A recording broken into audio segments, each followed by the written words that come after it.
என்ன வரைஞ்சு காட்டு நோபிட்டா. என்னையும் என்ன அழகா வரைஞ்சு காட்டு. ஓகே ஓகே ஒவ்வொருத்தரா வாங்க நான் வரைகிறேன்.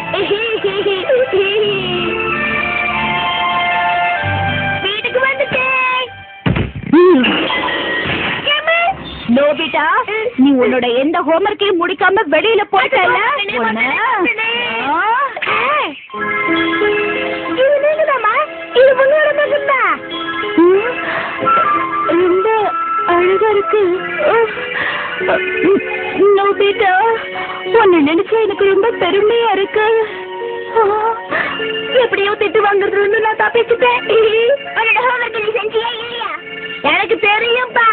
இது எல்லா விஷயத்தையும் சரி பண்ணிடும் தெரியுமா? அப்படியா? முதல்ல இதுல நாம என்னுடைய சேவை வைக்கலாம். ஹாய்